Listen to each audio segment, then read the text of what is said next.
Right. All right. So now let's move on. In the past, we used to include the prior CoC board committee and subcommittee minutes as part of the consent agenda. Our parliamentarian has instructed us not to use the consent agenda for this purpose and instead to list the agenda section for information only, and that does not require any discussion at the meeting, so we can move on from this section. And now I'm going to ask Nicole to facilitate our public comment period. Nicole? Thanks. We had one person that signed up for public comment. So Amy, I just allowed you to talk. If you want to unmute yourself, and you have 3 minutes, and I will let you know when that time is up. Okay, and thank you very much. I really appreciate the opportunity to speak. And I don't know why my picture isn't showing, but never mind. I have some logistics comments that I'd just like to share with the board. One, this board meeting was not announced in the 6/14/24 CoC newsletter of last week. And two, it was not easy to find where to request time for public comment. I found it in the Slack agenda. Okay, so who am I? I'm Amy Burke, and I'm a member of the CoC and a member of Charge, and I'm speaking for myself today. I'm a social worker, teacher, and most relevant to this morning, I have 30 years experience writing and editing scientific and medical reports and things like that. I have read the CoC Systems Goals 2022 report, and I have many comments and suggestions, but I'm going to focus on one right now. So the system goals are not SMART. SMART goals are the generally accepted recommended way to formulate goals for any organization, project, or program in business as well as social services. The M is for measurement. What you can't measure, you can't move. In other words, you can't tell if you're making progress unless you have set specific, measurable, achievable, relevant, and time-bound goals. So on page 4, there's system goal 1. Reduce the number of persons who experience homelessness. Who is responsible? Which persons? How many? What is our goal in numbers of how many we intend to house? How will we document it? Is this number attainable? Does it fit with our mission? And by when will we accomplish this? Even President Biden provided a SMART goal for his new homelessness initiative. And I can give the reference for that. And what he states is all in the federal strategic plan to prevent and end homelessness, which sets a bold goal to reduce homelessness 25% by 2025, and ultimately build a country where every person has a safe and affordable home. And it goes on to describe through the All Inside Initiative, the U.S. Interagency Council on Homelessness has, and its 19 federal member agencies will partner with state and local governments to strengthen and accelerate local efforts to get unsheltered people into homes in 6 places: Chicago, yay, Dallas, Los Angeles, Phoenix Metro, Seattle, and the state of California. And they go on with a couple other pages. So I highly recommend that the board study the current system goals and make each one specific, measurable, achievable, relevant, and time-bound. And I would welcome more conversations. I have many more comments, and I'm going to continue to study the report. Thank you very much for this opportunity.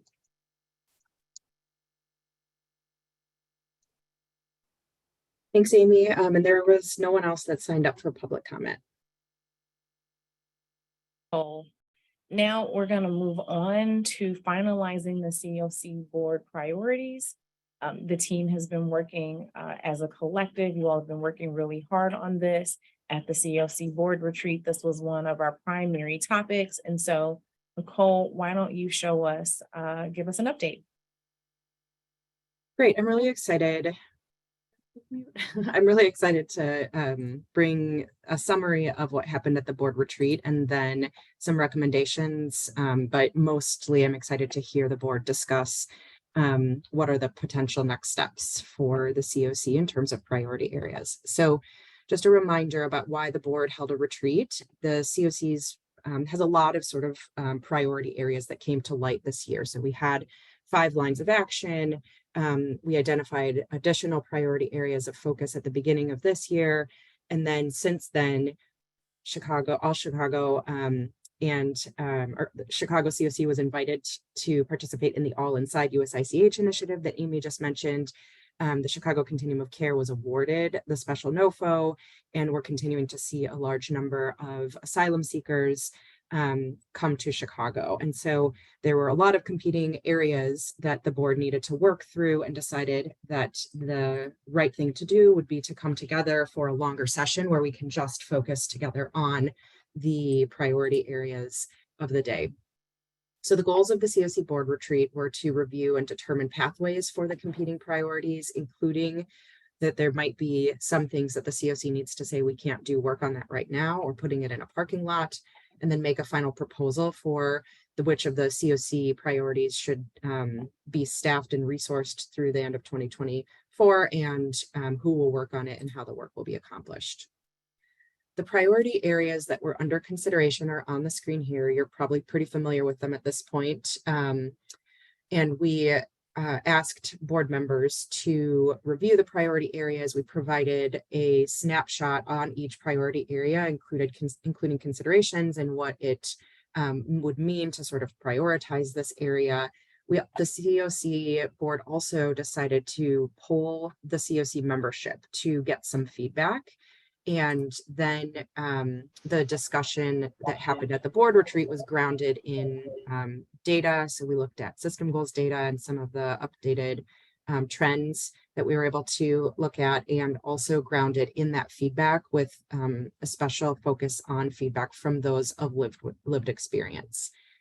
Then the CoC board members that were present completed a board priorities exercise. Each board member received 3 sets of colored dots, 3 red dots that they could put on the priority areas. We had sort of flip chart board paper up on top. We asked board members to identify 3 areas where they want the most staff resources to go, issues that demand the most attention, 3 yellow dots on areas where you think the CoC should do some work, but it might be able to move more slowly, or it could involve less CoC resources to drive the work forward. And then 3 blue dots where you think it's okay for the CoC to either put work down or sort of wait to do the work, or let it go on as it already is. Some decisions were made at the meeting. So we did the voting exercise, we came back, we used that as a baseline for discussion. I'll share with you at least one motion that was passed. And then basically the board ran out of time and asked All Chicago and DFSS to take the work that had been done in the retreat and recommend a set of next steps forward. So this has a lot of information on the slide. I want to walk you through it quickly because it relates to then how All Chicago and DFSS worked to place all of these priority areas into different bucketed categories. So on the left side, you'll see each of the priority areas, and they are currently in order of the total points.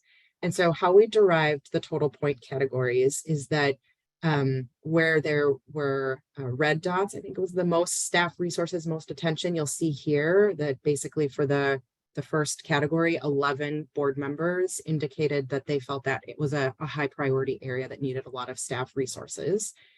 And we assigned those dots to be worth 2 points. We assigned 1 point to where some work could move more slowly. So this had one person voted a yellow dot there. And so we awarded that 1 point, and then wait to do was worth 0 points. I think that math is right, but it was either 2, 1, 0 or 1, 0, -1. I can't remember, but either way, we basically weighted the voting dots to create a total points. And then this is the order that you're seeing that's prioritized here. So some of the higher scoring items are establishing a plan for creating pathways to housing for residents returning from jails and prisons, or in other words, a focus on reentry, improving access to or increasing emergency shelter, increasing PSH utilization, increasing access to HMIS data and use of data to inform decisions, and racial equity. Then there's some things that fell in the middle, and then you'll see the things that are falling below. And so what we did is we used this as a baseline to inform what's on the subsequent slides. But before I show you that, I do want to summarize the decisions that were made from the retreat. There was a motion that was approved and passed and approved that the employment and income is no longer a line of action. And then, although the board members asked All Chicago and DFSS to do some work, there was some consensus, I would say, although no past motion, but consensus and discussion around the two bullets here. And one would be that the system front door line of action would be double staffed. I think there's a lot of the priority areas that sort of naturally fall under the front door line of action. And so you'll see that what's on the subsequent slides is a recommendation for that. And then the rest of it we'll go over on the next slide. Okay, so there's 4 categories of work then that I'm going to walk you through. So the first one is lines of action, and that is typically reserved for items that rose to the top of the priority list or existing lines of action that didn't have a lot of blue dots, meaning there wasn't a lot of consensus around actively deprioritizing that work.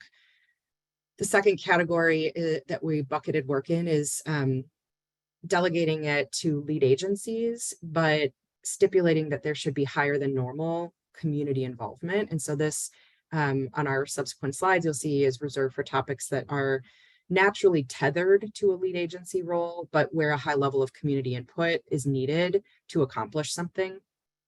The next category is where we would recommend that the CoC sort of monitor or just continue the normal level of support as usual.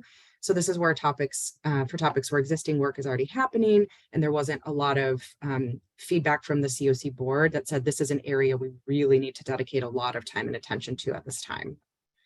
And then there's suggested areas for work that's accomplished alongside the CoC. This is reserved for topics that are sort of lower on the point list. So I will say the main difference between these last 2 categories is that continued support as usual means that there is a tether to an All Chicago lead agency role or within the CoC's governance structure. And so the CoC does have some influence and interest in that work, whereas the suggested areas for work accomplished alongside the CoC is really work that's outside of the CoC structure that is happening, and work will continue happening, but there is no tie to the continuum of care or accountability to the board. So now we're going to walk through the All Chicago and DFSS recommendations for how the CoC move this forward.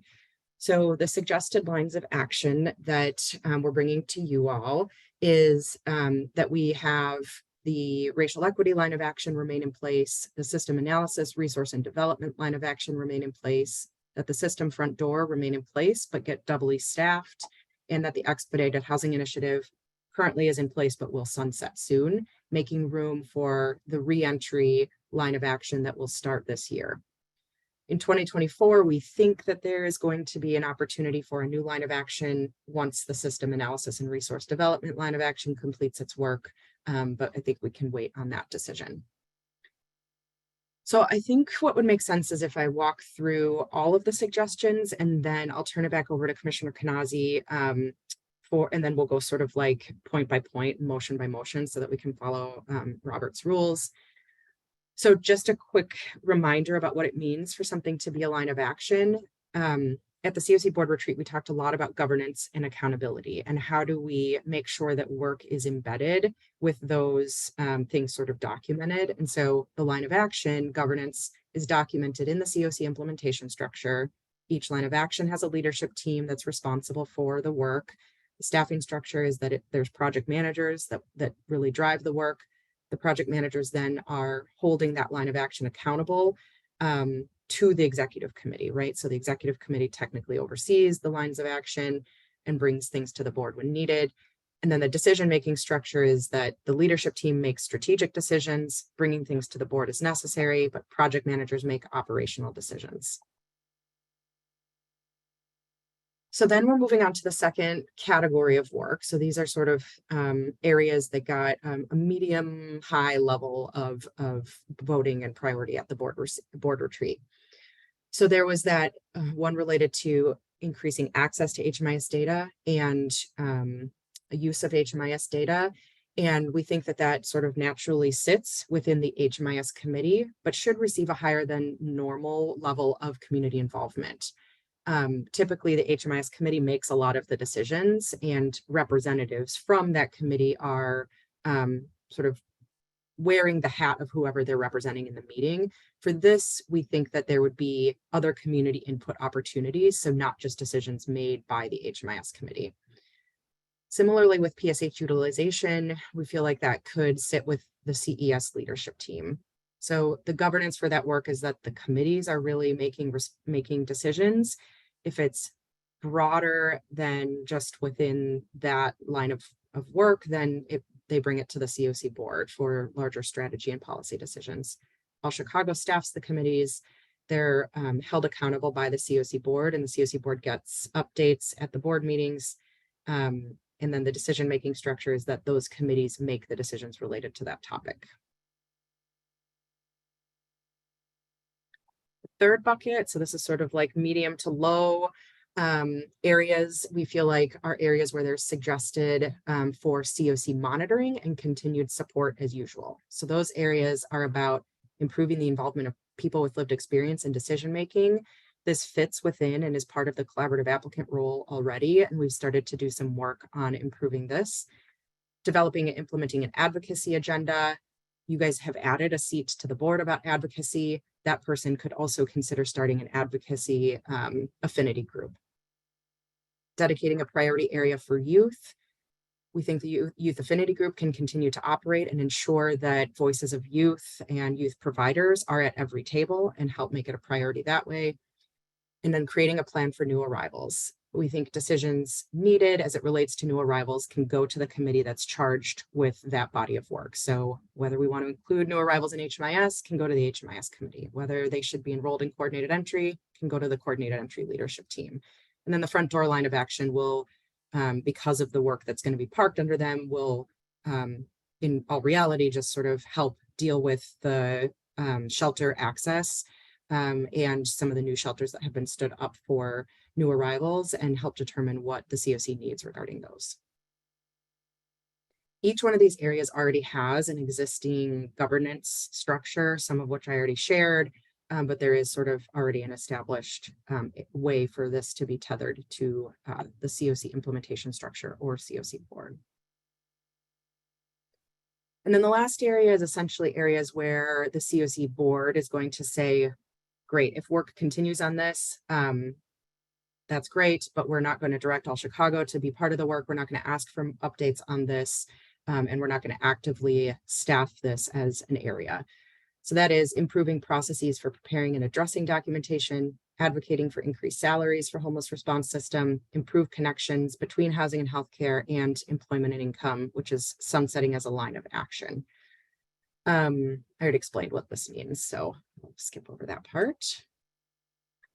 So this brings us to the decisions that need to be made today. I put a check mark next to the one that was sunsetting the employment and income line of action, since that was a motion that was already passed at the board retreat. It would be great for you all to discuss and approve the idea that double capacity is needed for the system front door, and that line of action would support the work related to the special NOFO, shelter access for all, and unhoused on public transit. Approve the creation of a reentry line of action, delegate the priority areas that we talked about that are sort of at the medium, low, and low area. I think those cover it. So at this point, I'm going to turn it back over to Commissioner Kanazi. I do have possible motions here if people are in support, and so I can walk through those, but I'll turn it back over to you, Commissioner, to chair the discussion and motion part. Perfect. Thank you. to get us here. I know it has not been easy. So Nicole, what do you want to do? Do you want to take the first one to sunset the employment and income line of action? I think since I think we had a quorum at the board retreat when that decision was made. And so I think that one can be said and done unless someone wants to make a motion to reverse that, I guess would be the only opportunity there.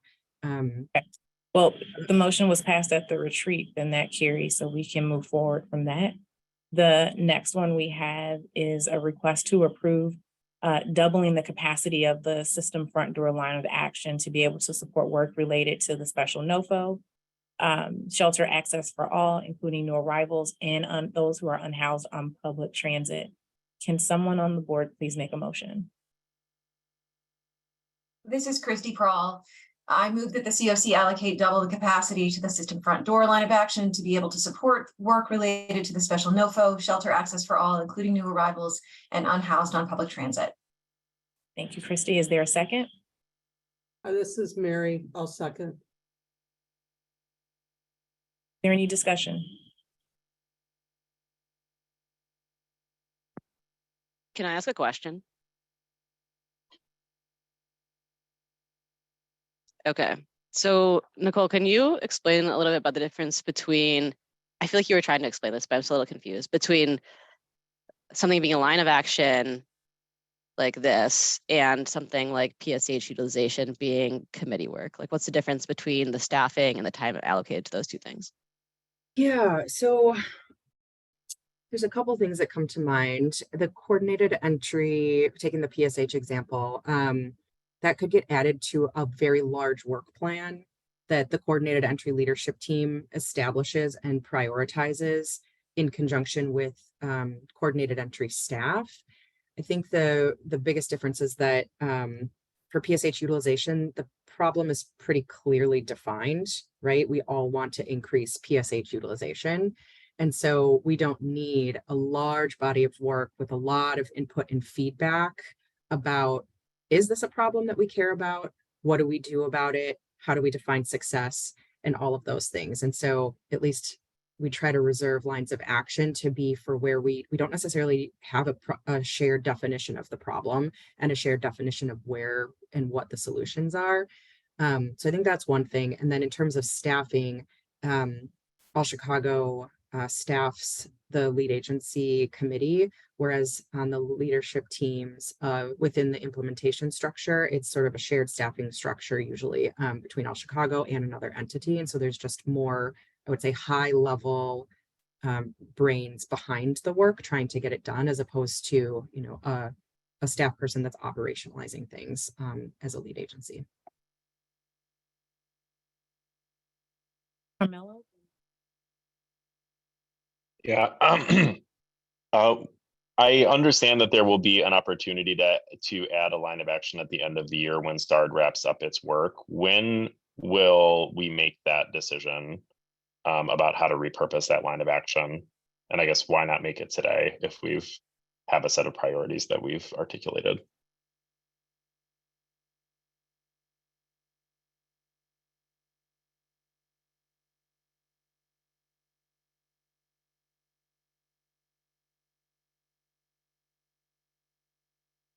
A good question. I don't have an answer. Part of it this morning. Commissioner, you cut out just a little bit. But maybe that's part of the conversation we have this morning. Michael? I was going to say maybe, Carmelo, that is kind of a separate motion after this specific motion is discussed. And I just want to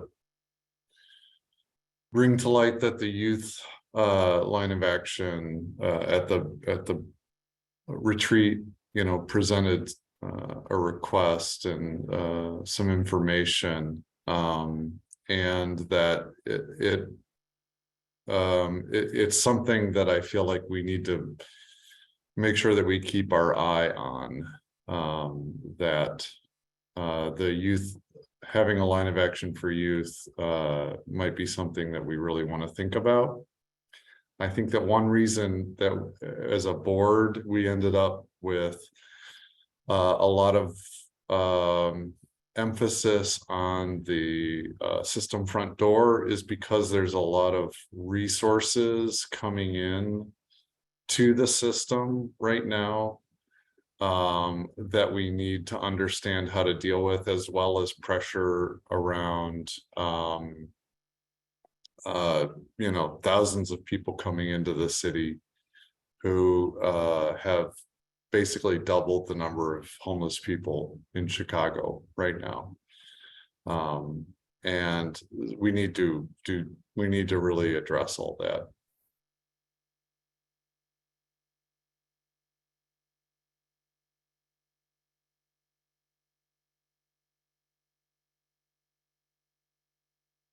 Seeing no hands raised, let's take a vote. All those in favor? Raise your electronic hand.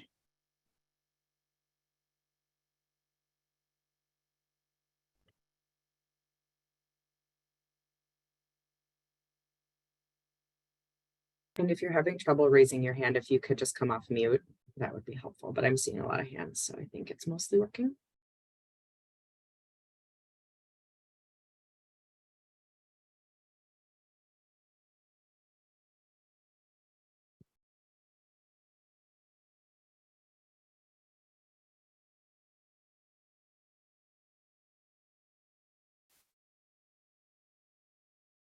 Okay, I'm seeing 13, 1, 2, 3,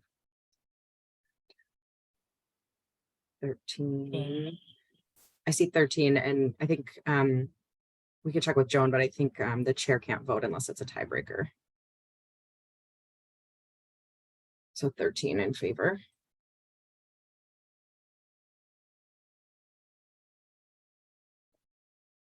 I think we can lower hands and see who's opposed.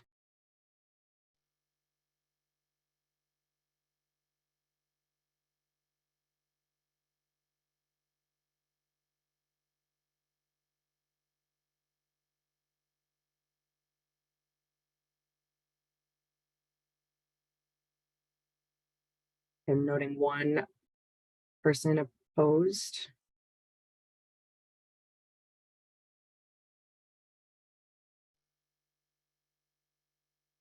Nicole, I would confirm that. I've seen her hand up for quite some time. Okay, yeah, she might have stepped away. Regina, when you're back on, will you let us know how you're voting? And I guess we should ask for abstentions. And if anyone is not sure whether they should vote, let's talk about that now, because I see 18 board members on, but only 13 votes in favor. Are there any abstentions?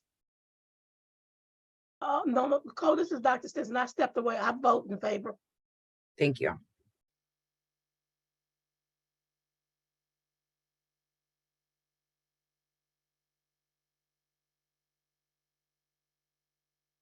Okay, well, even without some people voting, it seems like the motion passed.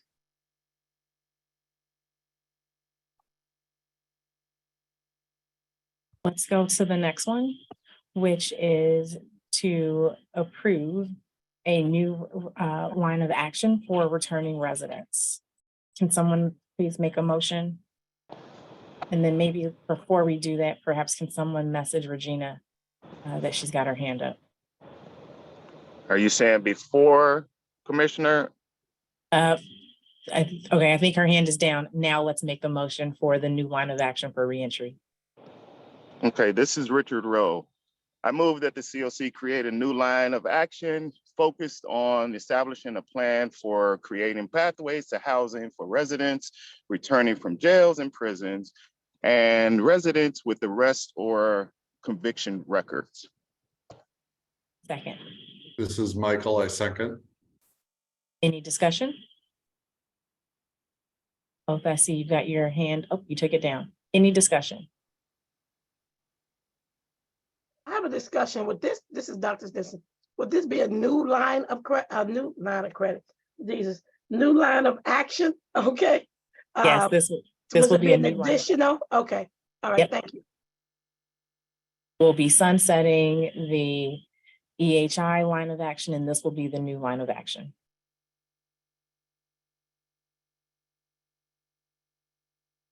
Okay, let's take a vote. All those in favor, raise your electronic hand.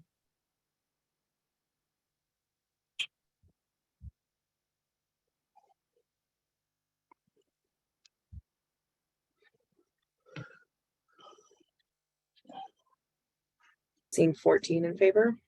14 in favor. Okay, let's lower your electronic hands and then let's take a vote for all those opposed.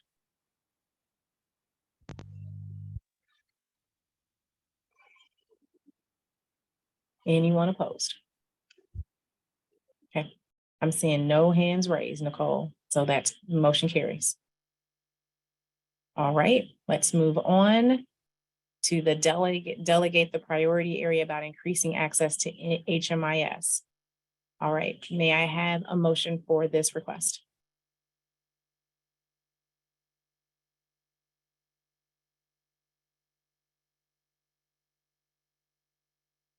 This is Michael. I'll make the motion. I move that the CoC delegate the priority area of increasing access to HMIS data and the use of HMIS data to inform decisions to the HMIS lead, being All Chicago, which will work with the HMIS committee to obtain a high level of CoC input for decision making. I second that. This is Dr. Stinson. Discussion?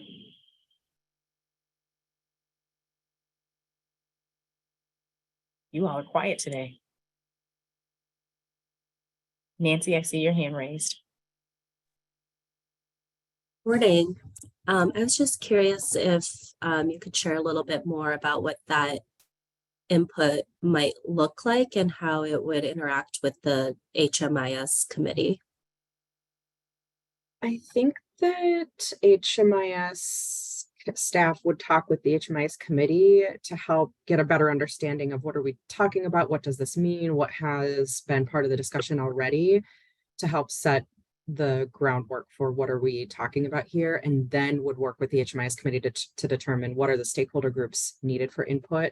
It could look like listening sessions. It could look like publishing something for public comment. But I think we would want to defer to the HMIS staff working with the HMIS committee to determine that.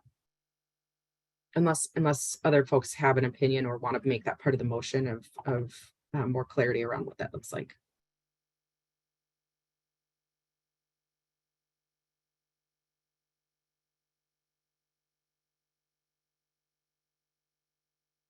The discussion. Okay, let's vote. All those in favor, raise your electronic hand.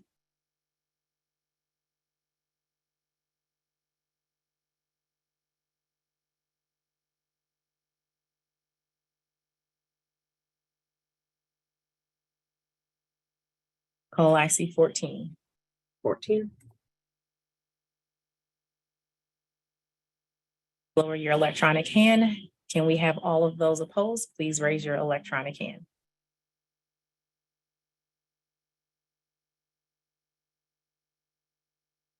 Amanda, you still have your hand up if you're voting no. Sorry, I'm taking it down. Okay.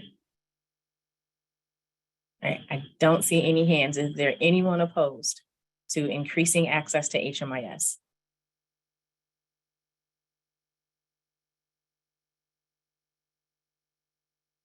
All right, hearing no opposition, the motion carries.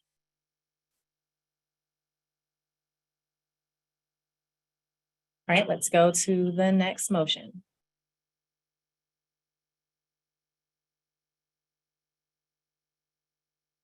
I did change the slide, but it looks very similar to the last one. That's okay. All right, now we're going to talk about increasing and improving PSH utilization. May I have a motion for this request? This is Carmelo. I move that the CoC delegate the priority area of improving permanent supportive housing utilization to the coordinated entry lead agency, which will work with the coordinated entry leadership team to obtain a high level of CoC input for decision making. Yeah, this is Todd Fuller, and I'll second the motion. Thank you, Todd. All right, may we have, is there any discussion? Hi, So, this is Christy. Oh, I'm sorry. I'm sorry, I should raise my hand. Christy, but I have a question. Exactly, how does this motion affect agencies? So if somebody can clarify this for me, that'd be great.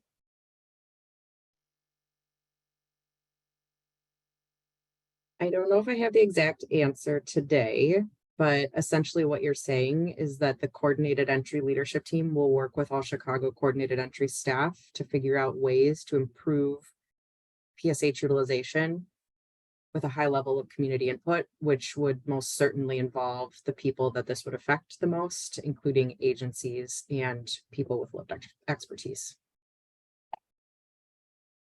Dr. Stinson, this is really about making sure we're utilizing resources and coming together to see performance, right? We want to make sure that we're moving people into PSH units. And if we're having roadblocks or barriers, that we're working to help providers remove those barriers so that they can be effective.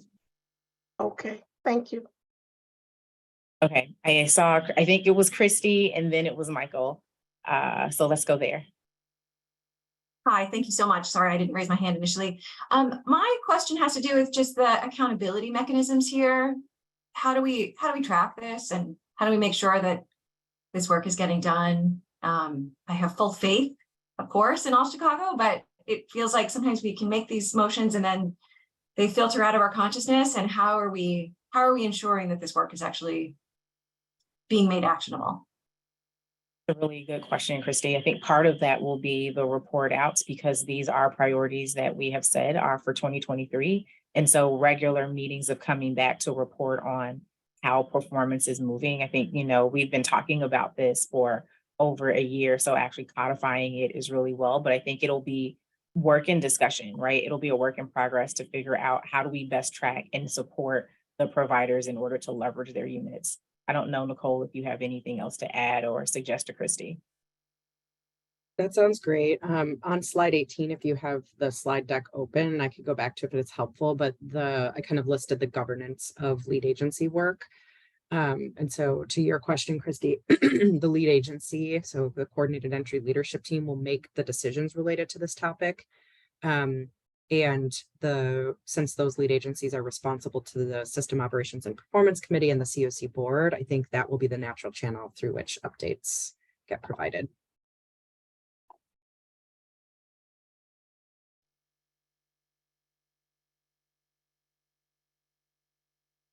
Okay. Michael, then Carmela. Thank you.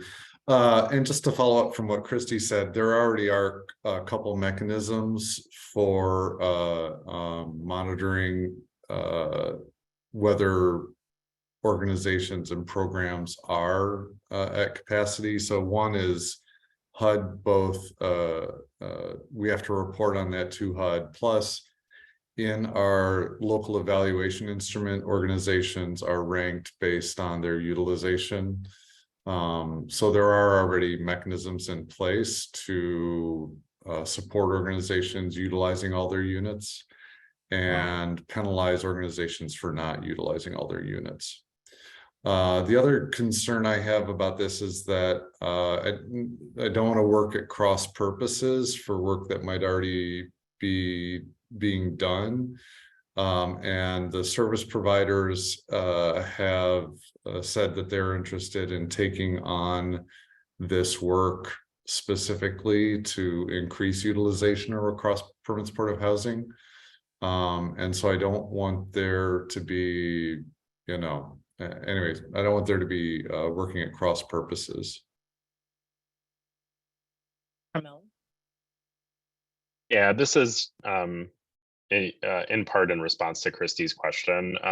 Both the HMIS committee and the coordinated entry leadership team's work sort of roll up to and should be reported on by the SOPC. And one of my goals for our next meeting will be to get these committees to incorporate these goals into their work plans and to set the expectation that reporting on progress for both this motion and the prior motion become part of our regular updates.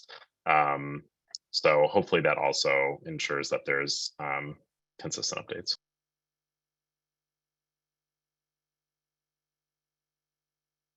Brian. My question is just like to the public comments point. So Amy, her point in the beginning of this, is there a world in which we would create some sort of a more specific goal around something like this, like PSH utilization, saying we want to, increase it this much by this time or something like that? Or I don't know, it seems very general to me. So I was just curious if that's something we'd ever consider.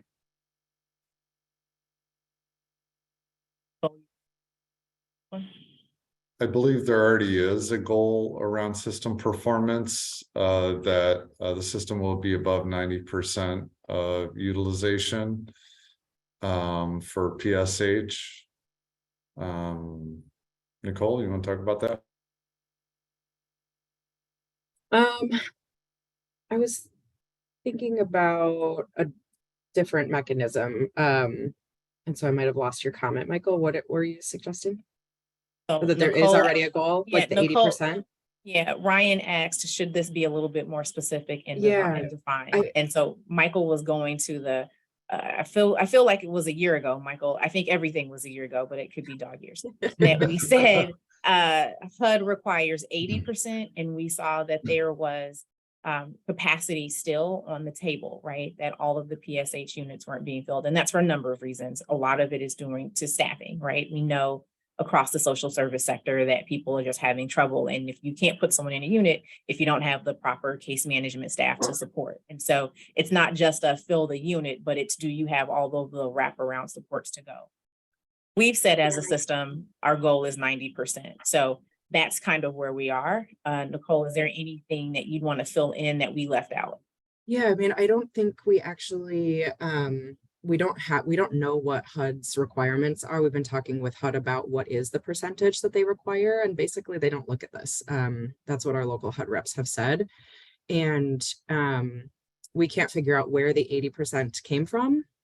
And we've pulled other COCs to figure out what a goal should be, sort of just like what the standards should be. And they're all over the place, between 80 to 95%, I would say, is what we've been finding. Ryan, to your point about, I think I understood your point to be more about, do we want to say we're at 80 now and we want to be at 90 as a system by X and X and X? So I think the motion somebody could amend the motion to include that. And, or also you could say, we want the coordinated entry leadership team to recommend to the board a new metric to achieve. So I think those are two ways that the motion could be amended to include that if you want. What, Go ahead, Michael. Go ahead. Go ahead. It's I was okay. going to say, wouldn't that be the part of the role of the group to work on?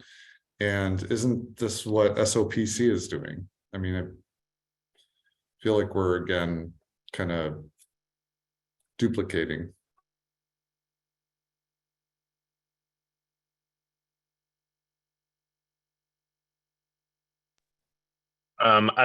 I would like Nicole's suggestion, and I think Ryan's question is totally valid. I am nervous myself to set a deadline for getting to 90%, in part because I do not understand all of the things that are keeping us from hitting that goal today.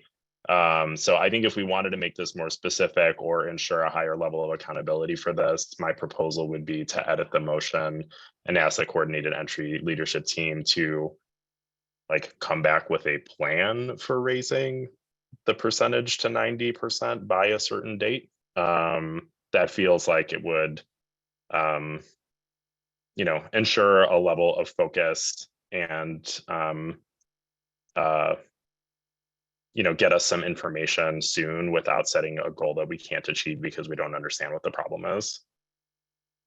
Part of that, Carmelo, is also when they come back with their recommendation, they can come back with timing and supports of what was actually needed to get to that new or recommended utilization rate. But just for everyone on the call, this is really important for impacting the front door if we're going to move people from being unsheltered and in shelters and into housing. We've got to make sure we have a throughput to help people go along the continuum of supports that we offer. Otha? Good morning, Seems- everyone. I'm not sure of what Ms. Bass would come back with as part of leadership of the coordinated entry system. But I believe it was an 80% metric, and I believe that it was at 80% because we wanted a goal that was achievable instead of raising a goal that we couldn't achieve.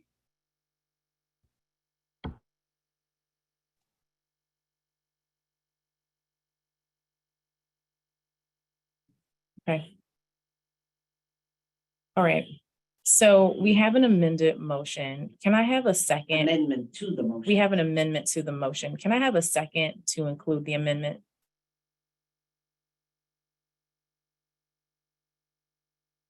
Sorry, would it be possible to have that say, come back with a plan by end of 2023?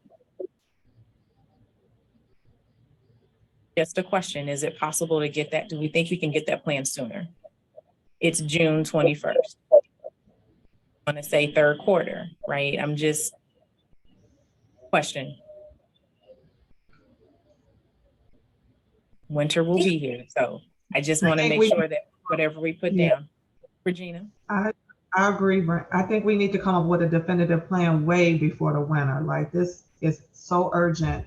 And I think we need to, like you indicated, in order to move the unsheltered from the streets, we need to have a place for them to go, and permanent supportive housing would ideally be that place. We need to really make this a very urgent request and move forward on it as soon as possible. We just have too many PSH units just out there and just not being utilized. And it's a variety of reasons why. It's not just staffing issues. It's a lot of different reasons why we're not able to successfully move people into permanent housing as quickly as we need to. Regina, do you have a suggestion for the date? Of when we set, when we get the recommendations back to you? By the end of the summer. Within, I would think by the end of the summer, maybe by, y'all fiscal year is a little different than mine. So I would, by September 1st, that too soon?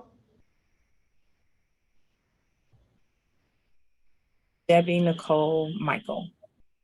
That's all on the amendment. That's all, yes. Thanks. I just, sorry, I can't get my video on. I just wanted to say that I am completely in support of this and the urgency of it. I'm wondering if Laura Bass can speak for a moment, who is heading the Coordinated Entry Committee. Coordinated Entry is new at All Chicago. I'm on that committee. There is a tremendous amount of work happening and a tremendous amount of important work. And I just would love Laura's input on what she thinks we can accomplish and when, again, given the newness of her team.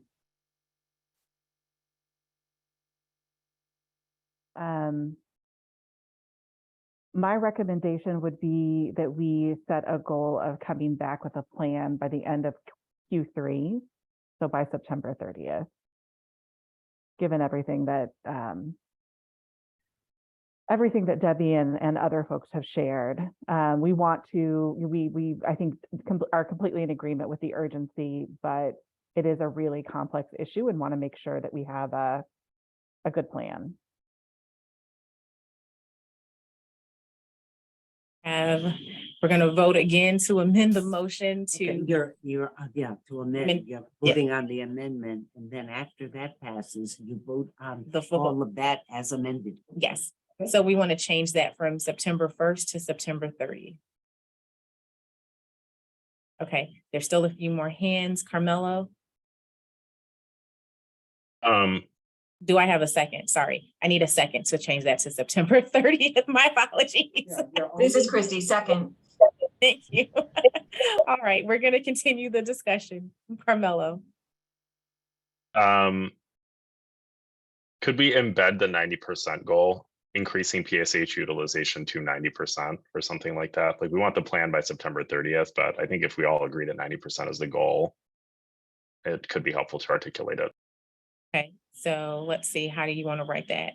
We ask that the CE leadership come back for improving mutilation to 90% by September 30th. So can we have another amendment to the motion to add 90% by September 30th? May I have a second, please? This is fun. Anybody want a second? I second. This is Richard. Richard. Okay, Michael, your comment. Well, first I want to say hello to Joan. I don't see her, but I miss her. Hi, Joan.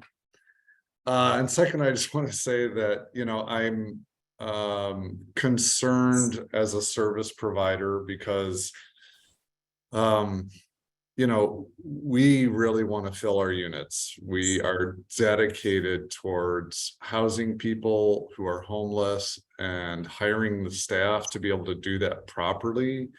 And I'm just concerned that there's going to be another mechanism for penalizing service providers through this process. I know that's not what the motion says. It's just looking at how to do it. But I just am expressing my concern about potentially penalizing service providers who are already struggling greatly with trying to get people housed. Okay. Sorry about that. I got kicked out trying to show you all Joan. My apologies. Okay, where did we leave off? Do they have everything they want in that amendment?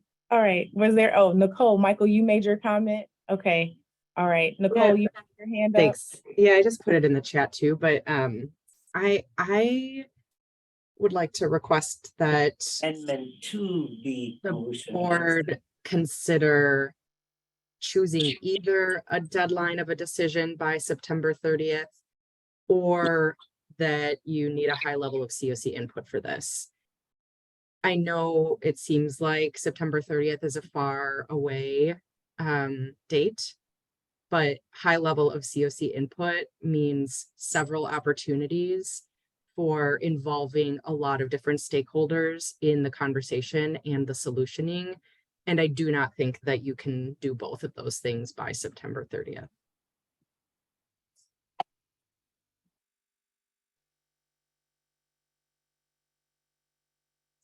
There any response, any feedback to Nicole before we vote? Yeah, what we're voting on is the amendment to the motion. That's what it should read. Well, we voted on that already. So We now voted, all right, yeah, so now it's the whole it's thing. the whole thing. The whole Okay. thing. So Motion as amended. yes, sir. Just a couple things. This is just really important. I know we are pushing ourselves outside of our comfort zone. So I just really appreciate everyone trying to get us to a new place with the CoC. We are a changing and evolving CoC, and I'm just very proud. So let's go ahead. If there are there any other comments before we take the vote? Is there any more discussion?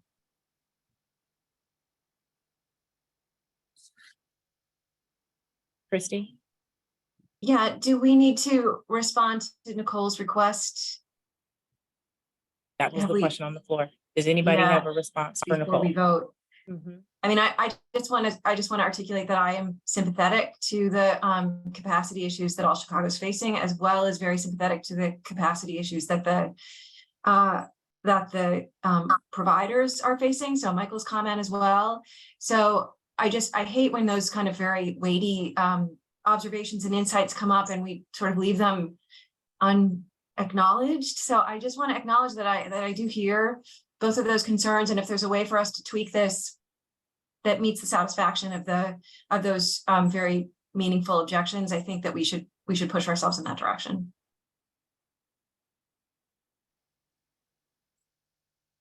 I don't know if I'm allowed to speak back to that, Christy, but I appreciate that. And it's not about All Chicago capacity.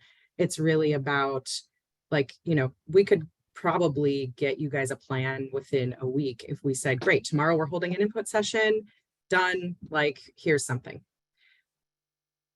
If you guys want a high level of CoC input, we need to give 2 or 3 weeks notice to potentially have people participate in a meeting. And then there's going to be a lot of questions, and there's going to be a lot of data that they're going to ask for. And there's going to be a lot of like back and forth. And And so I just, again, I really request that we either, you as a board say, we need to move fast and therefore there is not a high level of input needed. We could get some input, like one input session, right? Or we can publish one thing for public comment. But I think you guys are setting up a little bit of a troubled situation here by saying there needs to be a high level of input and move this quick. Carmelo and then Dr. Stinson. I am totally sympathetic to what Nicole said, and I think that this is an issue that providers are going to have probably the most insight into, and providers are well represented within the coordinated entry leadership team. I think this is also something that we've been talking about for a year and a half, and so I would hope that at least some of the issues identification has already happened. And so I'm going to propose an amendment to take out everything from the word obtain through the word team. So it would read, which will work with the coordinated industry leadership team to come back with a plan for improving PSH utilization to 90% by September 30th. Have a second to the amended motion. Second, this is Christy. Carolyn? Thank you. This is such great discussion. It's very helpful. Not to cry any louder, but I think it's really important. The importance of this body and getting input from you is at the top of our priority. And I just want to indicate with all that we know that agencies are going through, and over a year ago when this issue came up about PSH utilization, we sent our team out to meet with every provider who has a PSH responsibility, just to see if there were things we could help them improve their utilization, if that was the case. Gathering you all is like trying to move a barge down the Mississippi River. It's a large body. It's important that we get it moved, and we don't want to get ahead of you by just saying, here's a plan, because I promise you someone will toss it back and say, this is all Chicago's plan. That is not what the intention is here. So I would appreciate if, as Nicole suggested, either to lift that high level input or to give it more time. I don't think there's anybody on this call who does not see the urgency in trying to get something before it begins to get cold. So we're in this with you. I want you to know it's not capacity, it's not unwillingness. We love this. Plans help us move. We just know that it's in the middle of summer and vacations and time. And trying to set up meetings is just really a challenge for us, because we have to wait on making sure we have enough of a quorum from and input from our leadership. So thanks for considering this. What you all hear Carolyn saying is that we have to be committed to this goal and make ourselves available if we want to see things happen, right? We know what it's going to look like at the end of December when it's -20. So we've got to make this a priority now when it's hot outside, everybody. Okay, Dr. Stinson and then Amanda. So I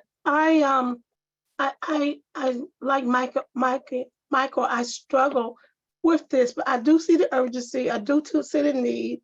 But given that, and I see that Carolyn's right, they've been out to every provider, but sometimes it is not the provider, it is the landlord.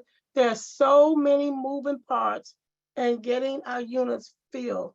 So I think the more time, September 30th to me was fine, but now you moved that out. So I would probably vote against this.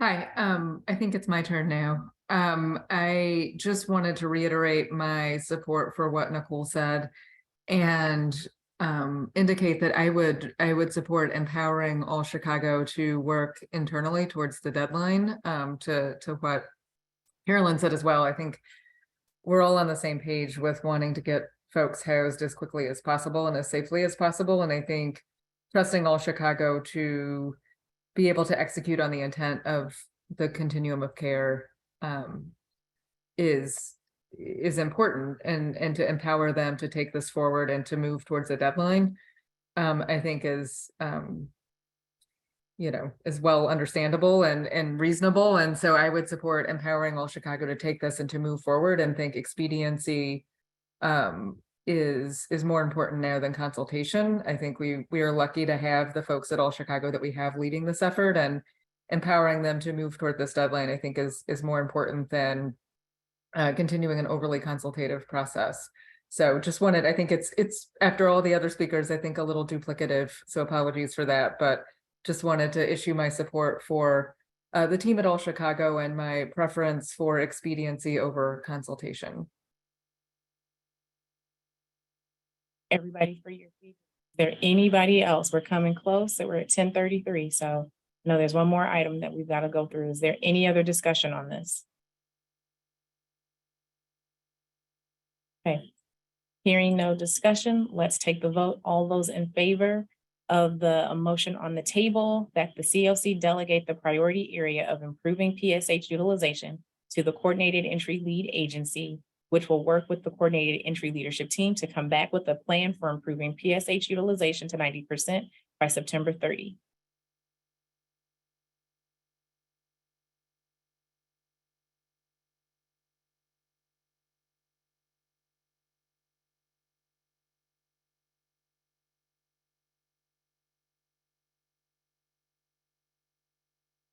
I see 9 in favor.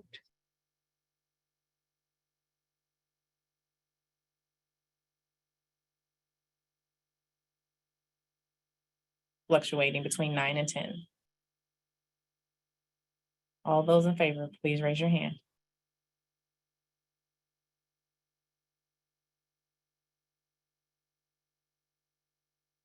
I think it's 10 if we count Amanda's in the chat.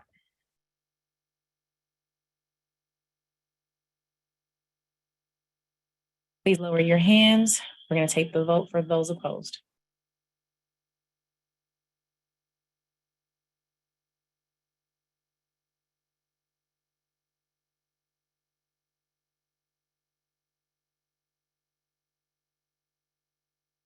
See 3.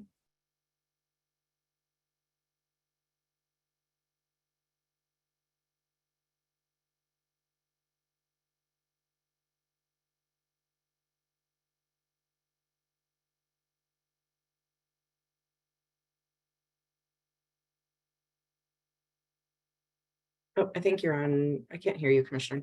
Really? Did the volume go out? Yeah, Okay. you're back though. Yep, that better? Okay. All right, majority was 9. Nays are 3. The majority has it. Thank you, everybody. I know that was a really fruitful discussion, so I appreciate your willingness to lean in. Okay. There was one more possible motion. This was Actually, for the. I think it's 2. Oh, is it 2 more? I Okay. think so.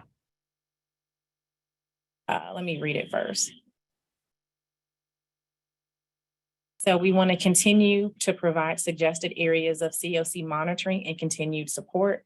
While these will not be lead priorities, these are still items that we need to keep our eye on to make sure the work is still moving forward. Dr. Stinson, you've got your hand up if you were still voting.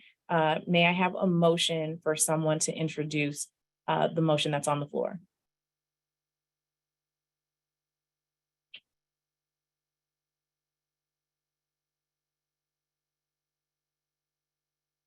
Anybody?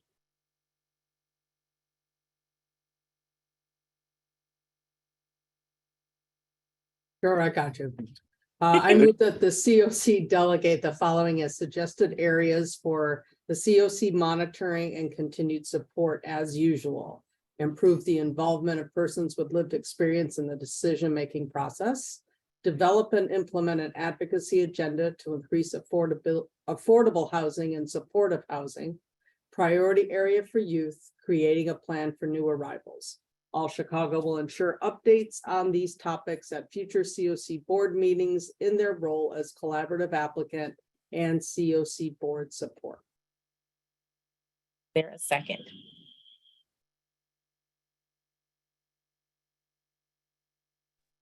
This is Christy, a second.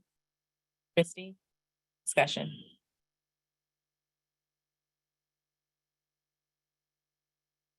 Any discussion? Carmelo. I'm not sure if this is the right time to resuscitate the question of that open line of action. But I personally would be interested in pulling the advocacy agenda from this and proposing that that be a line of action once SARD wraps at the end of the year. I'm not actually proposing an amendment yet because I want to hear if there's anybody else who is even remotely interested in that. But that is an idea that I had. To Carmelo. Christy?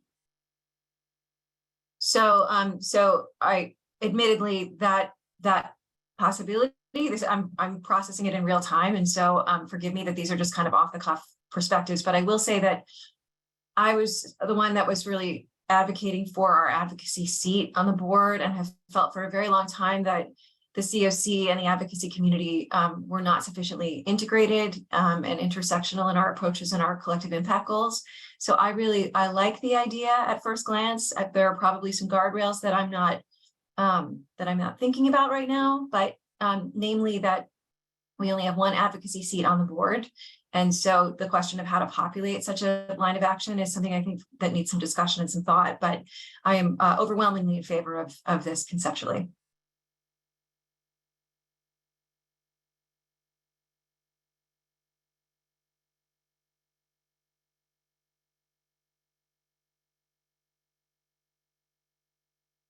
Michael, issue. Okay. I'm just gonna recognize that if we're looking at advocacy, that we may want to think about youth as being an area for a line of action instead of advocacy.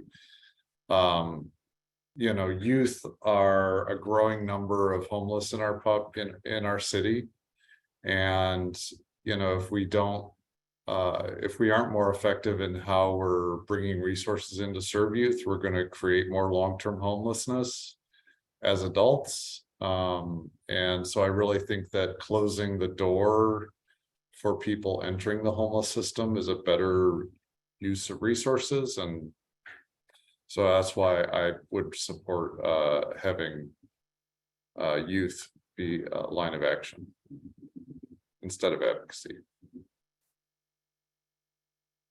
Is there an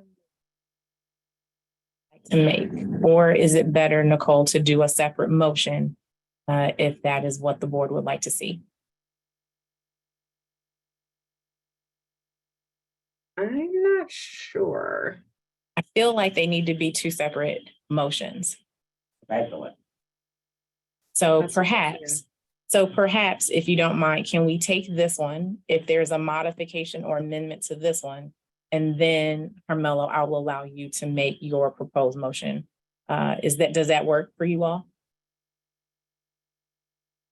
Well, I was actually going to jump in to say, I mean, given there could be complexities to creating a line of action around advocacy that I'm not thinking of. I think Christy was right to call that out. And so I actually would love to hear from All Chicago if there are any concerns that they would have about that, or if this was just not a clear priority in the retreat, and so it just didn't bubble up to that level. So I don't want to do something that's we're gonna realize is infeasible in 6 months. Yeah, I can't think of any reasons why it couldn't become a line of action in this moment. And it did, it sort of fell to the lower half of the recommendations, which is why I think it got parked here in the I've been saying this for a little bit now, that I think the CoC, if you truly want advocacy and government relations work to actually happen, I think you should think about creating a new lead agency role that is designated to doing this on behalf of the CoC. But it also could be a line of action. But I think our preference would be that it's more of, it doesn't have to be all Chicago, but like establishing a lead agency role and a funding stream for somebody to do this. It was ranked 7 in terms of all of the priorities. So the one before it was improve involvement with people with lived experience and decision-making. That received 12 points. The advocacy was at 9 points.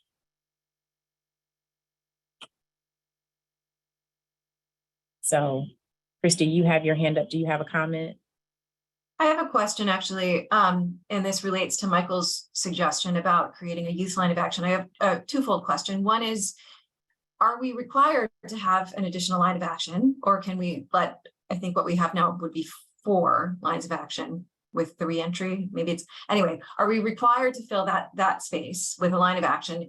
Question B, when the retreat was rescheduled, unfortunately, it was scheduled at a time that I was out of the country, so I could not participate. I feel like it has been a little bit opaque to me what the discussions were around the youth line of action. I know that there was a lot of support from various stakeholders for that being elevated to a line of action. That seems like it was not an outcome of the retreat. And I don't know if, in the spirit of transparency, anyone who was present at the retreat could talk about what the discussion looked, just a brief summary of that discussion. So some of us could be aware of, like, what are the pain points as well as the points in favor. Maybe this isn't the time, but I feel like I couldn't make a decision about a youth line of action being added without that additional insight.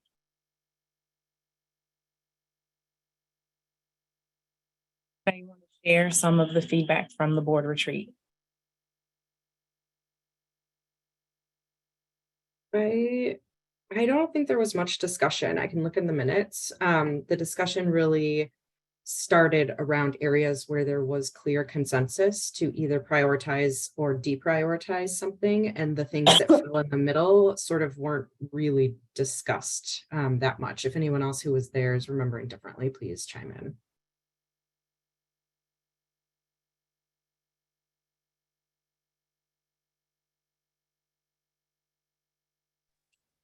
This is Debbie. I think that there was, very clear information provided in advance of the meeting by youth advocates, and a large number of them, that I think made a compelling case for the fact that the population of young people experiencing homelessness is rising, and there is a confluence of opportunity right now that they feel is not being taken without a line of action, is not being lifted up and prioritized and moved forward. But I think, Christy, it wasn't, I don't think anybody was opposed to a youth line of action in any way. I think we were trying to make some really hard choices with, too few resources in the moment, as is typical. I think that there are fewer youth advocates on the board and in that room than there are, at that other table. And so it didn't rise up, I think, for that reason.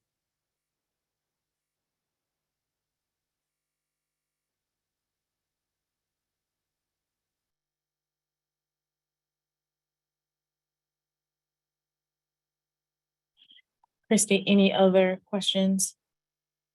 Okay. So right now we have a motion that's on the floor to be voted on. Before we take the vote, I just want to make sure from the board, are there any amendments to this motion? Richard? Hi. So sorry for not being on camera, and I'm traveling. I'd like to make an amendment to this motion. It's around the first, it looks like an arrow where it says improve the involvement of persons with lived experience in decision-making processes. I would like to, and maybe you can help me with the verbiage, but I'd like to see a increase of persons with lived involvement around, the capacity. So just not improving, but to actually call it out and increase the capacity of our LEC, or just people with lived experience. So Um, what did she say? Can What we, did Joan say? Joan is suggesting that we strike improve. So instead of saying improve the involvement, increase the involvement. Yes. And that what he means? Yeah, he said, yes, that's what he means. So strike, improve. So strike improve and make it increase, increase. Increase. Increase the involvement of persons with lived experience in the decision-making processes. Richard, is that your amended? Yes, that works. Okay, that's his amendment. Okay. May I have a second on the amendment that has just been proposed?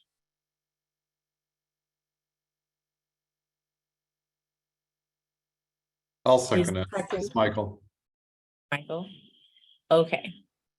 Now let's take the full vote for this motion. May I have all of those in favor of the full motion, please raise your hand.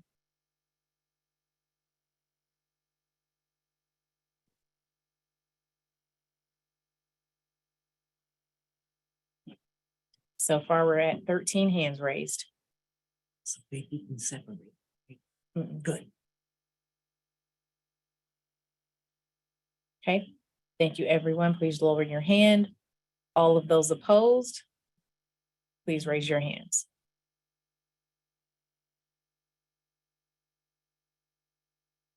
Okay. Todd and Reverend Stinson, I just want you to know your hands are up as no's in case you meant to put them down. Okay, perfect. All of those opposed, please raise your hand.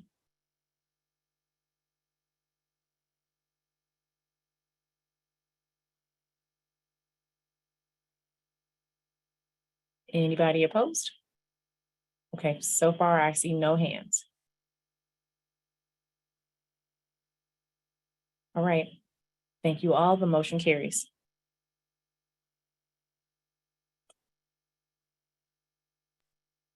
Really quick, Commissioner, just in the chat, I had suggested, it looks like there's a couple of folks who agreed that could we formalize that in terms of just incorporating those bullets into the next agenda to, you know, perhaps for presentation and further evaluation by the board? Let's talk about that, Nancy, with Nicole to make sure we put that as part of the agenda. Did you hear me, Nancy? Nancy, did you hear my response? Sorry, was that just like a request to repeat? No, I said, yes, we can talk with okay. Nicole about incorporating that into the next agenda. I have to fix my computer plugs when we're done. I don't want to get up because I feel like it might go out again. Okay. Okay. Nicole, can we just make her comment known in the meeting minutes, please? Okay. All right, last one, everybody. May I have a motion to move that the CoC delegate the following areas of work to be accomplished alongside the CoC. I won't read it because somebody else is going to read it when they make the motion. Michael, I see you moving your physical hand. I'll make the motion. I move that the CoC delegate the following areas to be work that is accomplished alongside the CoC. Improving processes for preparing and addressing documentation issues for housing and benefits, advocating for increased salaries for homeless response system, frontline workers, improve connections between housing and healthcare, and employment and income. Can I have a second? This is Richard. Oh, I will second. Thank you, Carmelo. Any discussion?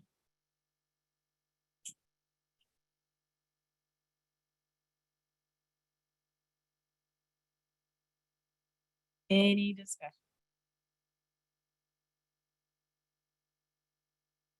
Hearing none, the motion carries. Oh, Take the vote. The vote. Sorry, y'all. Okay.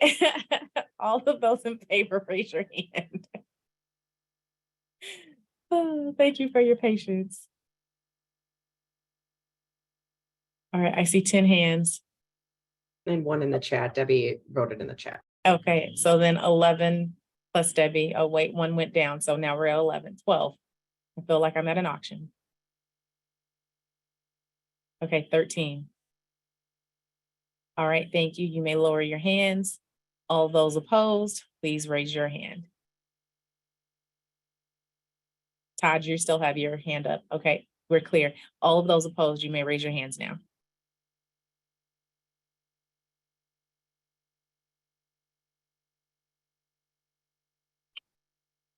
All right. Seeing there are no nays, the motion carries. Okay. All right. Thank you all for that discussion on priorities. This is going to be good for our CoC system. Now I want to turn it over to Michael Banghart. Yes, that's right. Jazz hands. For our Finance Committee for Involuntary Reallocation Plan. Michael? Yes, thanks again, everyone. So in just a little bit of background, so in 2022, the Service Providers Commission brought to the CoC board a request to not use the involuntary reallocation policy, to pause it for a year because of all the concerns around the pandemic and pausing on housing people and everything related to challenges outside of our control. The board approved that and said delegated the work to address the SPC concerns to the Finance Committee. And then in 2023, in this year, the Finance Committee remembered that we had to do that and created a subgroup to work on this, look at the reallocation and get look at the information around what was around the policy itself, and if we needed to improve it. And so we had a couple meetings to discuss the reallocation policy, and we looked at the reallocation data from 2021 to 2023, and we found that the amount that would be reallocated this year would be less than 0.1% of Chicago's funding, which is well below what would even fund a full project. It's such a small portion. So we felt like this showed that the reallocation policy was pretty successful and that we've done well.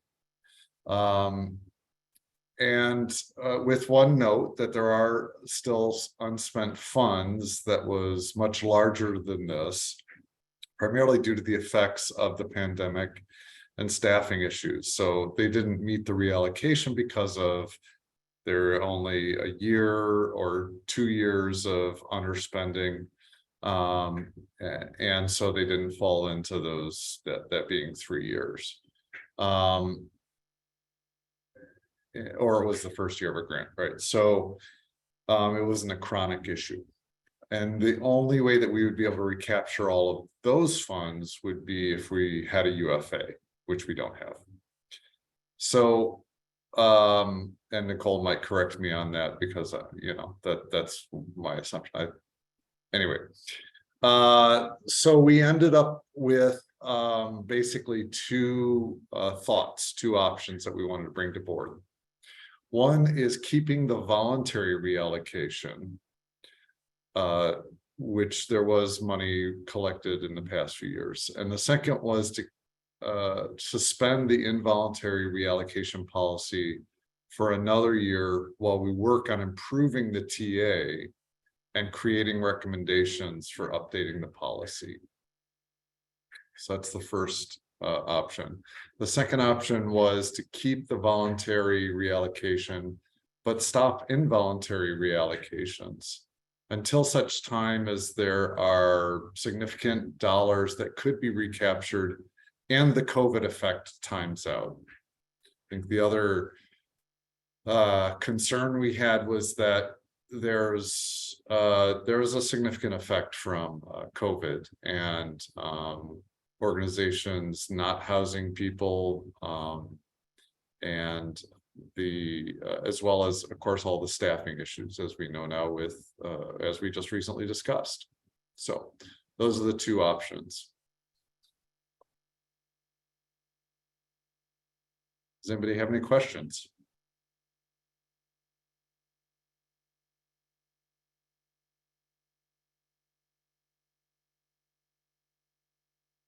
Should I put the two options in the chat? Okay. Copy, Visualize. That may help people visualize a little bit better what you're presenting. copy and paste.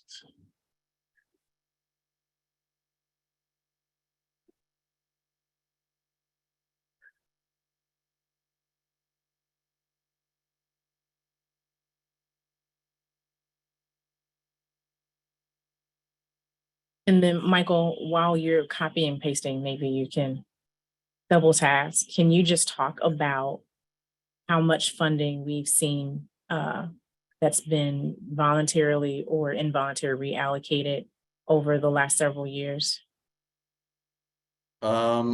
So last year there was no involuntarily reallocated because it was suspended because of COVID. And the amount that would fall under involuntary reallocation this year was let me pull that up really quick. What was it? $68,000, I believe. Go back and look at my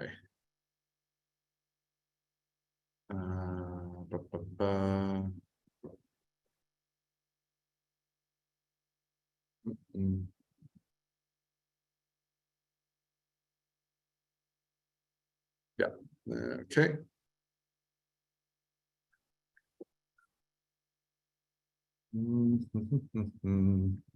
Yeah, I think that's about what it was. I don't have the exact number on me.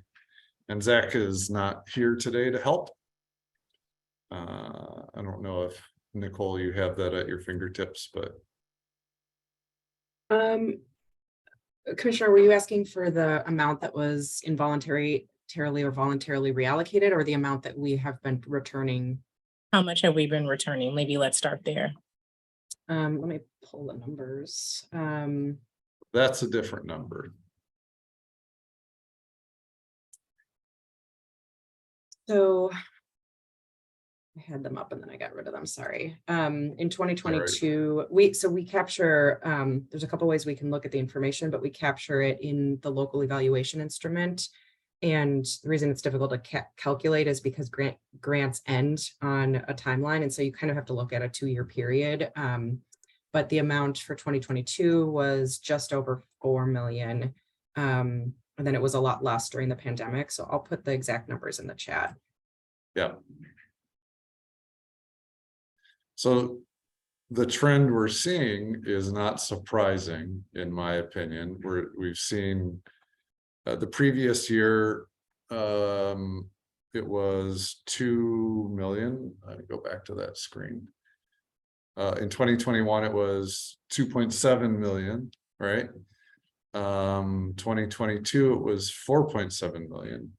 And in 2020, it was $28,000. And so that was really before the pandemic effect hit. So again, really the only way to capture anything above that 68,000 would be if we had a UFA that would be able to kind of take all that money and put it into someplace else temporarily, right? But my concern, I think some of our concern was that, you know, we're seeing this trend of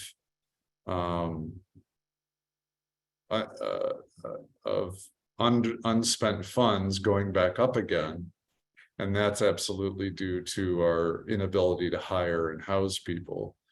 I don't have the detail about what line items we're talking about and what particular grants we're talking about. That's some of why we wanted to look at why the first recommendation is to look at whether there's additional TA that's needed and whether we should update the policy to make it something else. But, you know, hopefully in the next year or so, we can get back down below $100,000 in terms of reallocations as we get back up to full staffing and fully housed. So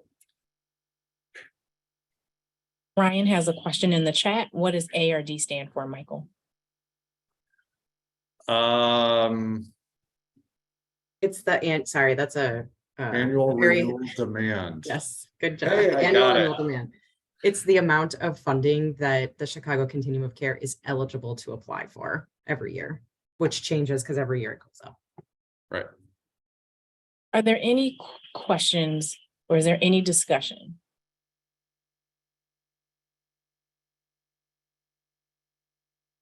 Okay. I'll say this, Michael. One is waiting a full year. I think that's a long time, right? When we think about leaving resources on the table, totally understand teams need time to figure it out. But I just want to remind everybody that the longer it takes us to figure it out, the longer it takes for people to receive services that desperately need our services. And so I think it's on us to work efficiently and effectively to make sure we're solving problems. I know we all have a lot that we carry, but I will just advocate for the people that they can't wait, so we can't wait. And so if there is a modification that can be made to shorten that timeline from a year, that would be my recommendation. I don't know if others have comments or suggestions. Nicole, I see your hand up. Yeah, I think similar to how we talked about what level of input the board wants and how to balance like the sense of urgency with the need to partner with the people who are most affected by this. I would love some clarity just to know how much all Chicago time and energy should put into this, right? We've been now a year since like the last time we were delegating this to the finance committee. It took a while for us to find time and capacity. Finance committee has created a separate committee to work on this, which is helpful and great. I think it will take 6 months if we want to work with that committee to get a high level of input to update a policy and create a plan.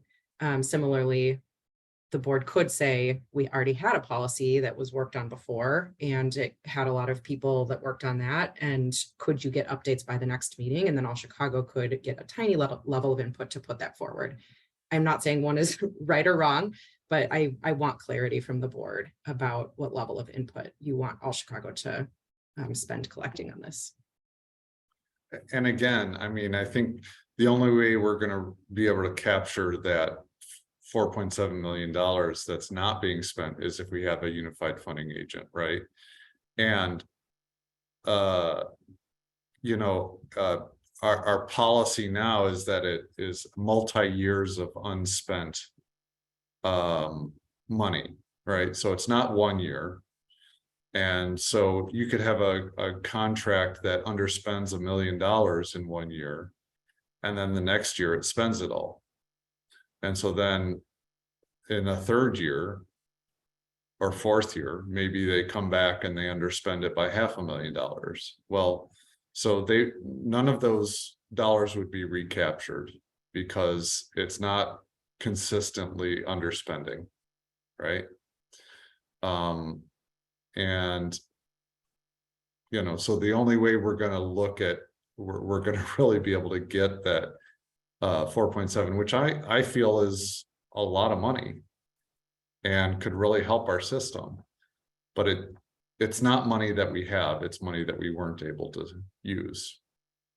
So there's 2 comments in the chat. One from Nancy. Nancy, I don't know if you want to say your comment, and then Ryan asked what were some of the reasons for not spending the 4.7, which I think, Michael, you just tried to address, but I don't know, Ryan, if you have more questions. So I think, Nancy, you were saying, is there a written summary? What's being proposed? I'll let you speak. I can chime in, or sorry, Nancy, I can just answer your question if that's okay. And then Michael, you might want to add your perspective too. So the we should have included the policy as part of the board materials. So apologize for not doing that, but the policy as it was written and it was stayed sort of like not implemented for the last year due to concerns about staffing issues brought from the service providers. But the policy basically says if you underspend funds for 3 years, the CoC board allows us to recapture those funds and allocate it to a new project. And so it sort of allows the opportunity to create more units, more projects, and then runs through a whole process of like a new project selection committee. Yeah. And, you know, where that money is, why that money is unspent, there's a lot of reasons. You know, just like we're talking about, we're underutilizing units, and a lot of the reasons why that money has gone up, I'm guessing, I haven't seen the detailed information, is, and because I can speak from experience for some of our projects, we don't have the staff to fill the units. And so our units are being underutilized. And so we're not spending that money on rents. And then we're also not spending all the money on staff. So it's, you know, we have about 25% vacancy right now in our staffing. And that, I don't think that's unusual. So that's a big reason. Richard? Richard. Yeah, I was trying to unmute myself. So Michael, are you open to an amendment? And if so, what I'm thinking is, I'm liking number 1. I would want to just amend that to, instead of a year, to the end of this year. You know, which would be another 6 months. But yes, if not, no worries. But that's all I had. Okay, I'm open to that. I think the one thing to remember is that it's not a rolling reallocation process, is that it happens once a year, basically, upon renewals. And it happens during the NOFA process. So it wouldn't go into effect until next year anyways. Probably be helpful to go ahead and have the process defined so that we're not sitting here having the same conversation this time next year, saying we need to extend for another year. So perhaps we can get ahead with Richard's suggestion. So I think we need to take a vote on the 2 options. It looks like we have the first one, which is to keep the voluntary reallocation, but suspend it with a amendment to the first one instead of for another year to the end of 2023, while improving TA and creating recommendations to update the policy. So I guess the first question is, do we have a motion for the first option?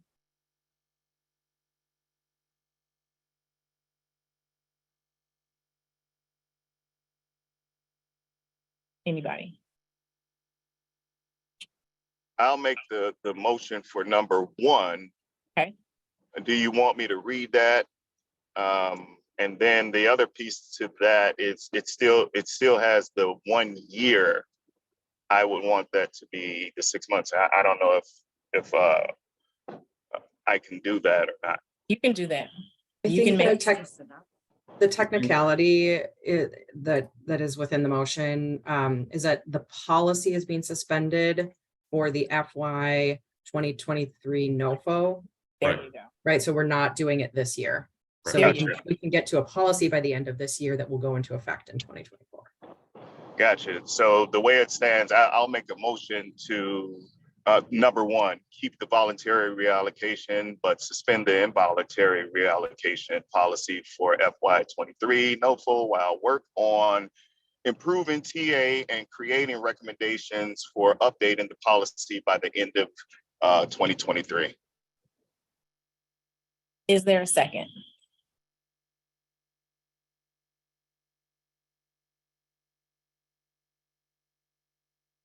Is there a second? I'll second, it's Debbie. Thank you, Debbie. All right, any further discussion on the motion that's on the floor? Okay, let's take a vote. All of those in favor, raise your electronic hands for the motion to suspend the involuntary reallocation policy for 23 while working to improve TA and have a new policy submitted by the end of 23, December 23. Okay, I see 8 hands.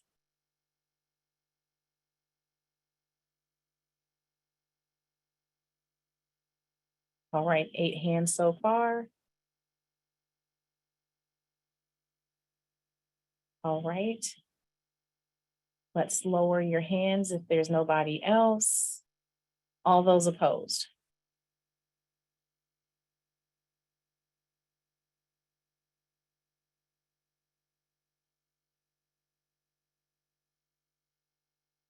Okay, there's no opposition. Okay, so the second option that's on the table, so the first option received 8 hands. The second option, do you want to keep this on the table, Michael? No, it's kind of, it was sort of one or the other, was the thought. Because one would just be basically just stopping it. Yep. Okay. So, I do have a question though, whether or not the only having 8 votes was enough to pass. I stepped away I voted, so it's 9. Okay, then we're good. It had it. 9, I thought it was 9. There we go. Okay, thank you, everybody. All right, now we're gonna get back on track. We're about 5 minutes behind. We have a presentation from the service provider CEO group. All right, I'm gonna pass it over to Michael and Britt.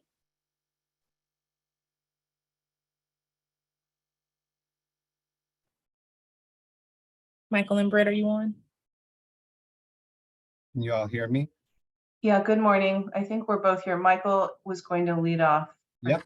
For the 2 of us, but I think we're both here. Thank you all.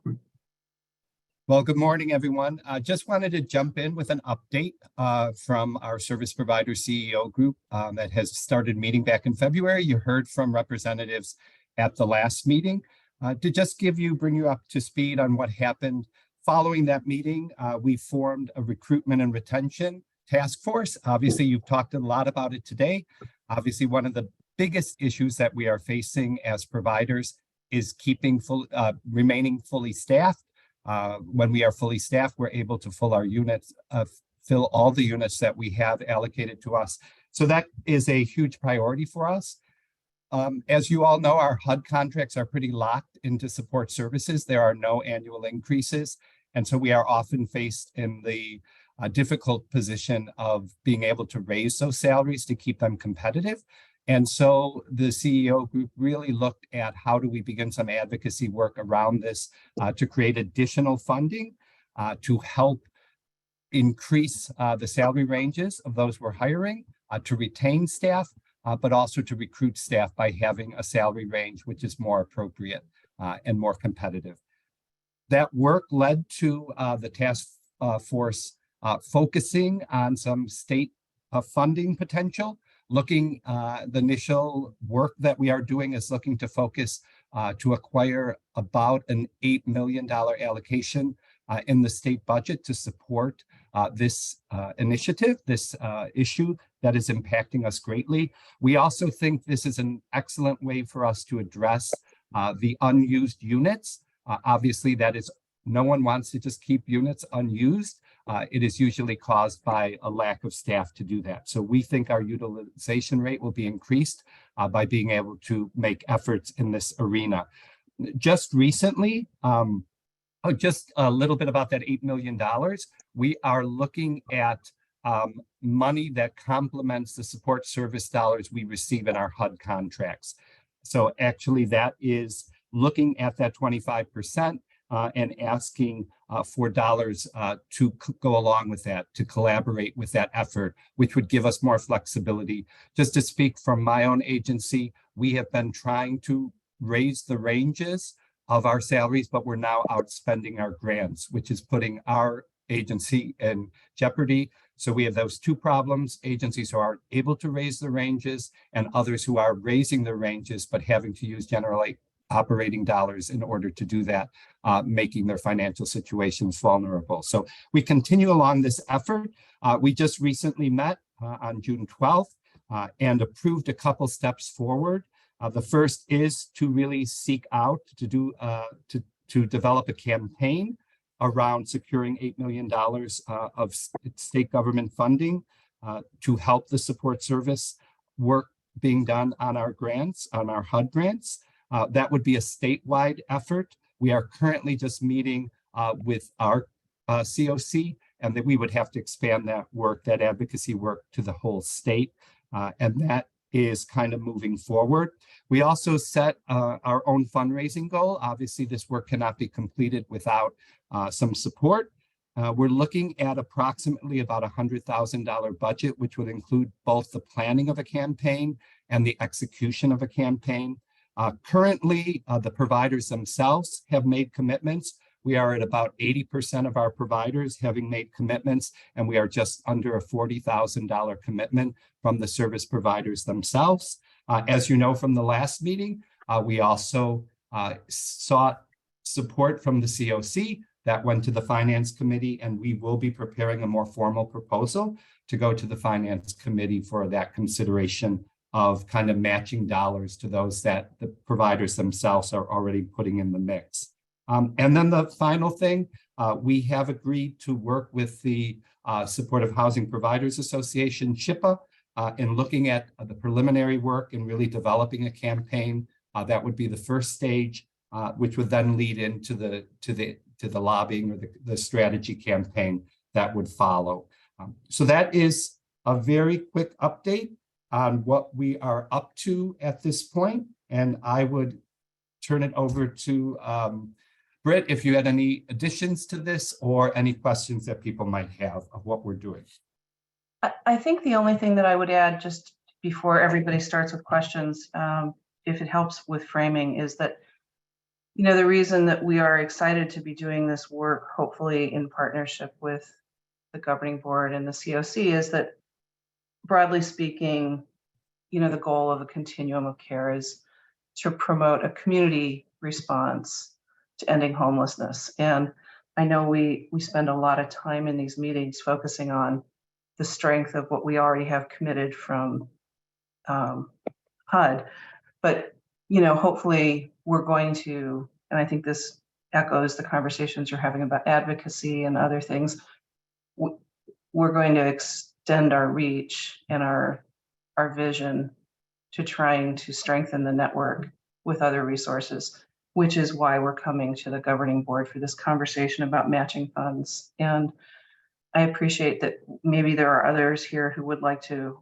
engage in those conversations beyond taking membership fees from the CoC or other things, but we're really just trying as a group to brainstorm around how can we leverage our community support to engage in what we think will be a very, very successful campaign.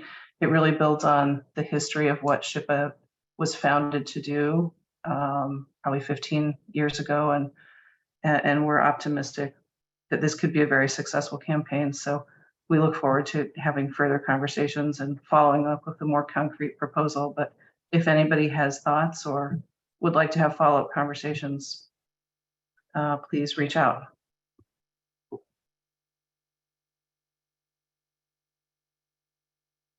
Thank you, Michael and Britt. Really quickly, we have time for maybe 1 or 2 comments or questions before we do our last presentation so I can get you all out on time.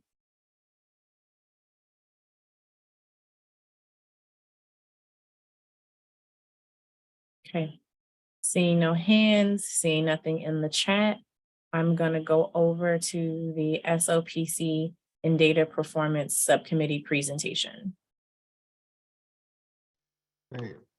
Thank you, everyone. My name is Doug Nichols. I'm the Data and Evaluation Manager at All Chicago, and I'm going to be presenting today on the Data and Performance Committee. So to give some background on how this was created, between 2018 and 2021, just as some history here, the CoC developed system goals. Different CoC committees worked on deep dives into what outcomes to measure, and All Chicago refined the methodology and infrastructure to create regular system goal reports. So this was all sort of building this infrastructure. And then in 2022, the SOPC took a deliberate effort to discuss how system data should be reviewed to support performance improvement.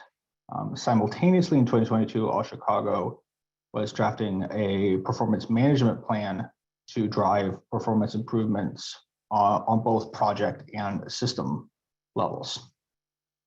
Next slide, please. So to continue that and to connect it to the Data Performance Committee, the SOPC, one way to answer that question it was asking itself was to create a Data and Performance Committee to work on topics related to system performance improvement and to report up to the SOPC. And we have been, so the Data Performance Committee has been meeting throughout 2023 to create a continuous quality improvement approach to system performance. And this is guided by a HUD performance analysis and improvement toolkit, which is, I guess, a step-by-step guide that's been guiding the CQI work.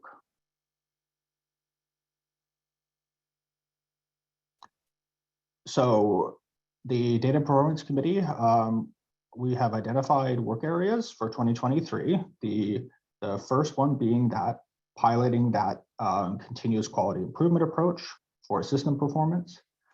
And then in addition to that, we're also reviewing progress on system goals, identifying needs related to system goals and metrics, and providing input on the system performance management to All Chicago.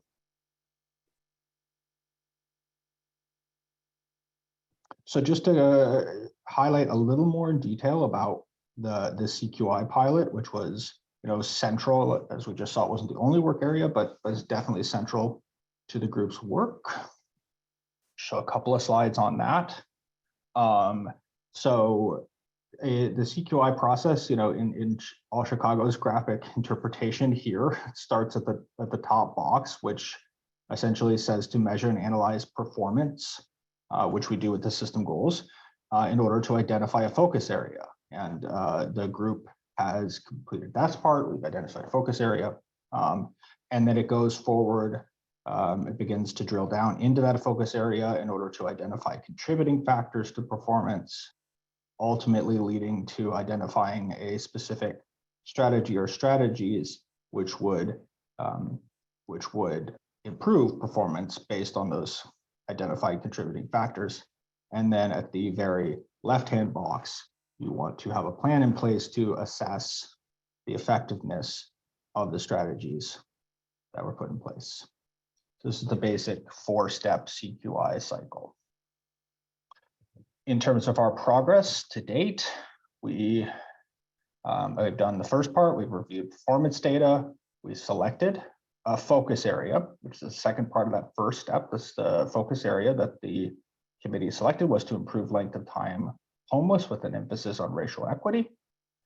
And we have worked together, the committee in All Chicago, in identifying data questions about length of time people experience homelessness, which would ultimately then inform the contributing factors. And All Chicago is working with HMIS to get additional data to inform this work. Next slide, please. So to revisit our graphic there, as you see there in yellow on the right, we are still in stage 2, which is identifying contributing factors to performance. That's what this data is for. But we are looking towards stage 3, identify an improvement strategy.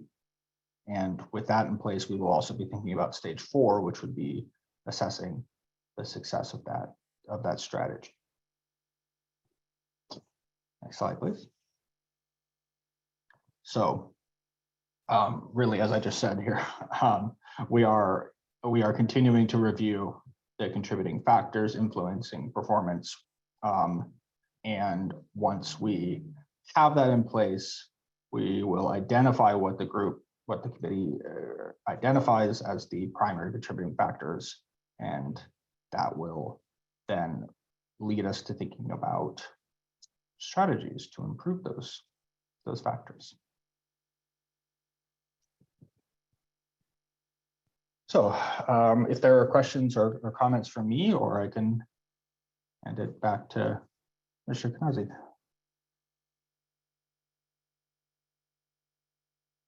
Doug, for that presentation. Nancy, I see you have your hand up. Hi, and I don't by any means want to keep us past 11:30.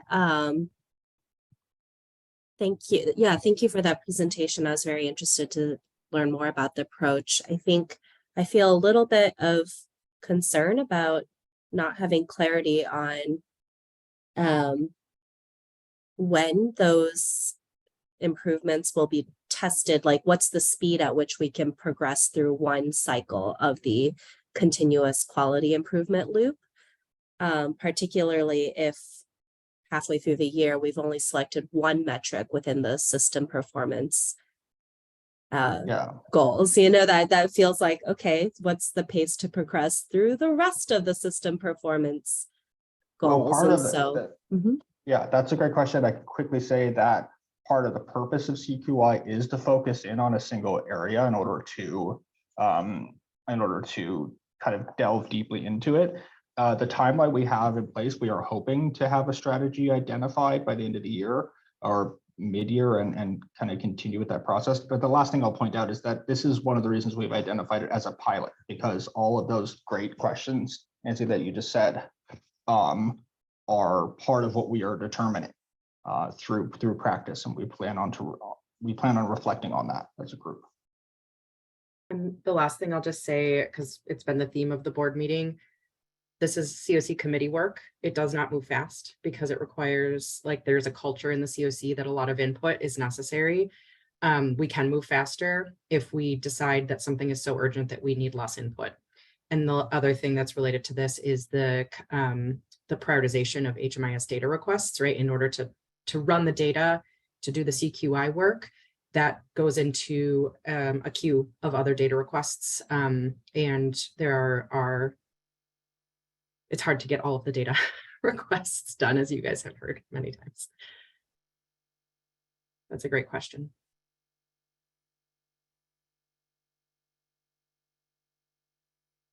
Other comments or questions for Doug? Well, Doug, thank you for talking about the systems and processes of how we hold our systems accountable and how we measure data and performance. It's really important with all of the things we have going on that we come back to the core of looking at continuous quality improvement. So thank you for that presentation, and thank you to the team.